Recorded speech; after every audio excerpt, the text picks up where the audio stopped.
Apex predators normally reserve their physical energy for what they need to do. Lions, for example, are said to be at rest for anything up to 20 hours a day, so they can expend their energy to hunt at night. Animals like sloths and koalas also spend up to 20 to 22 hours a day just bludging. That's because their food contains little nutrition, their metabolism is comparatively slow, and it helps to regulate their body temperature. There are mammals, such as dolphins, elephants and some rodents, who require less rest in their lives, but that is because their daily activity requires it. Elephants cover wide ground looking for food, dolphins don't actually fully sleep since their brains rest one hemisphere at a time, and rodents, when they have to, are constantly on alert for predators and for food opportunities. In short, for most mammals, energy is always used for what it is required to do. Unlike humans, however, we humans are extremely good at wasting energy, time and life in pursuit of the absolutely useless and unnecessary. In fact, our entire societies are testimonies to uselessness. The problem is, we believe the opposite, that the majority of what we do and aspire for and achieve is somehow necessary. The issue was best put by Pascal in his Pensées.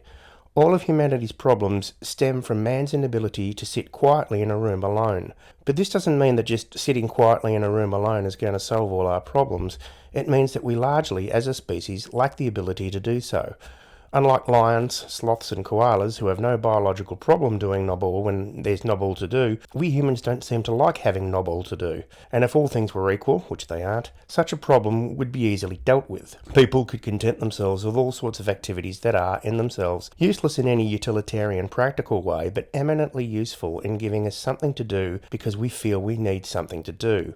Anything from toy trains to gardening to socialising to just staring out the window. In a society in which there is no compulsive need, it's easy to imagine such things would be taken for granted.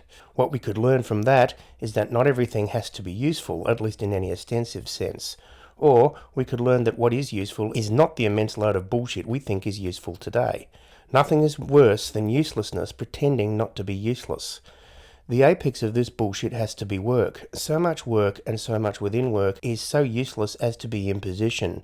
We're paid by the hour, so our bosses expect us each and every second of those hours to be filled with activity, which means more and more useless work is made up to the point where often, in many jobs, the actual pith of what needs to be done is crowded out with ultra-useless extra activity.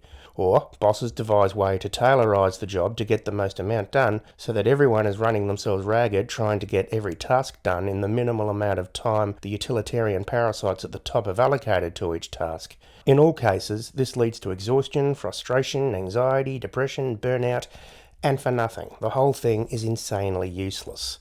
The problem here is that these days a lot of bosses, and the ruling class in general, are addicted to activity. The idle rich of days of yore made no pretense that they actually had to do anything to justify enjoying the benefits of being on top. They'd have their soirees, go on hunts, engage in palace intrigues, and the whole lot of it, in complete indifference to the suffering of the peasant majority, who were working their asses off to maintain this bullshit, but at least no one was pretending. But now, bosses work more than ever, and in their own exhaustion, frustration, anxiety, etc., want to impose the same insane conditions on the rest of us, simply out of an insane belief that this is not only normal but necessary. And this rush for achievement infects our lives outside of work. For millennia, of course, people have chased fame and fortune. Today, it manifests itself in a constant competition for attention, in an attention economy, needing to appear more than others. Smarter, better looking, richer, more virtuous, more ethical. Millennia-old habits now filtered through the spectacle of the attention economy. Because psychologically we humans are into meaning and value and all that, we've lost sight of the uselessness of it all, and instead of just developing societies in which we can just take it easy and have enough to get by and not give a shit about exploring the stars or whatever, we engage in a whole range of useless activity that is pretending not to be useless.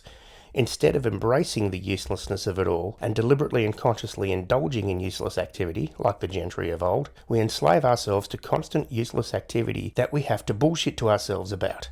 The vapid, empty language of corporation and modern politician give away the fact that there's nothing of any necessity in their activities. We spend too much of our time doing useless bullshit when we should be doing useless non-bullshit.